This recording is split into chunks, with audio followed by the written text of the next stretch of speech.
Hello guys, welcome to my YouTube channel. और आज हम देखने वाले हैं वन शॉट रिवीजन चैप्टर 1 का, जिसका नाम है द लास्ट लेसन। ये इंग्लिश का चैप्टर 12 है, मतलब चैप्टर है ये 1, जो कि क्लास 12 का है। सबसे पहला इसमें देख लेते हैं, इसके जो लेखक का नाम है वो है अल्फोंसो डे। तो यहाँ पर पहला है, what was France expected to prepare with the school that day. यहाँ पर ये पूछा गया है कि फ्रांस को उस दिन क्या चीज याद कर कर लेकर आने के लिए बोला गया था। तो यहाँ पर वो चीज थी पार्टिसिपल्स। तो ये चीज यहाँ पर पूछी गई थी कि what was France expected to be prepared with the school that day. तो France to be prepared with the participle school that day, क्योंकि उसे पार्टिसिपल्स के बारे में कोई भी विशेष नॉलेज नहीं थी, इसलिए वो है ना काफी ज्यादा घबरा रहा था स्कूल जाने से। यहाँ पर ये चीज इस चैप्टर इस क्वेश्चन के अंदर ही सबसे ज्यादा इंपॉर्टेंट क्वेश्चन इस चैप्टर के इनमें से ये पेपर में जरूर जरूर रहा है। अगला वाला देखो, what had been put up on the bulletin board.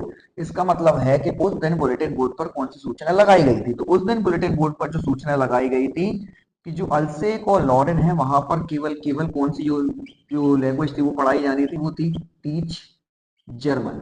मतलब कि वहां से एक ऑर्डर आया था जहां पर ये लिखा हुआ था कि जो अल्सेस और लॉरेन है वहां पर केवल और केवल कौन सी भाषा पढ़ाई जानी है, तो वो थी जर्मन। अब इसके बाद में है, what did France notice that was unusual about the school that day. यहाँ पर ये पूछा गया है कि फ्रांस ने वहां पर उस दिन कौन कौन सी चीजें नोटिस की थी जो बहुत ज्यादा अलग थी। तो सबसे पहली चीज यहाँ पर इस चैप्टर के अंदर आपने देखी होगी कि जो पुरानी बेंचेस हमेशा खाली पड़ी रहती थी पीछे वाली, उन पर कुछ लोग बैठे हुए थे जो काफी ज्यादा पुराने थे उस शहर के। और वहां पर सभी लोग बिल्कुल शांत थे, कोई भी हसल वसल वहां पर नहीं हो रही थी, ये कई सारी चीजें थी। और जो मिस्टर एम हेमल थे, वो भी एक इस तरह से कपड़े पहने हुए थे जो कि वो है ना ज्यादातर संडे के दिन पहनते थे। अब देखो, what did M Hemal say about the French language. अब यहाँ पर ये पूछा गया है कि एम हेमल ने फ्रेंच लैंग्वेज के बारे में क्या कहा है। तो एम हेमल ने फ्रेंच लैंग्वेज के बारे में कहा था कि it is the most logical and clear language in the world. मतलब कि ये पूरे विश्व की सबसे ज्यादा लॉजिकल तार्किक एक भाषा है। बिकॉज जो फ्रेंच लैंग्वेज थी, उनका कहना था कि एक भाषा ही वो एक कुंजी होती है जो किसी भी किसी भी देश के वासी को वहां की फ्रीडम, जो आजादी है, उसे प्राप्त करने में मदद करती है। और वो कहते थे कि हमें हमारी भाषा को कभी भी नहीं छोड़ना है। तो ये फ्रेंच के बारे में उन्होंने बोला था।